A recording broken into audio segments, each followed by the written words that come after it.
এই এসিটা চলতে চলতে হঠাৎ করে বন্ধ হয়ে যায়। বন্ধ হয়ে যাওয়ার পরে যেহেতু শীতকাল সামনেই পড়ে গেছে, কাস্টমার আর মেশিনটা চালায়নি।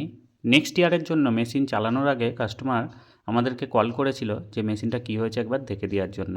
আমরা যেয়ে দেখি না সার্কিট বোর্ডটার সমস্যা আছে, তাই সার্কিট বোর্ডে খুলে নিয়ে গেছিলাম এবং ওইখানে যে ট্রান্সফরমারটা দেখালাম ওই ট্রান্সফরমারটা খারাপ হয়ে গিয়েছিলো, তাই নতুন ট্রান্সফরমার লাগিয়ে রিপেয়ারিং হয়ে গেছে সার্কিট বোর্ডটা। এখন নিয়ে চলে এসেছি এবং লাগিয়েও দিয়েছি, আর রিমোটের সাহায্যে চালাবো। অবশ্যই গরমে এসি চালু করার আগে ভালো টেকনিশিয়ান দিয়ে মেশিনটা চেক করিয়ে নিন, সার্ভিস করিয়ে নিন, তারপর এসিটা চালান। চালানোর সঙ্গে সঙ্গে আউটডোরও চালু হয়ে গেছে আর খুব সুন্দর ঠান্ডা আসছে।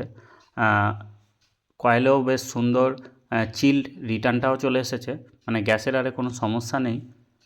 এবারে আউটডোরটা দেখব।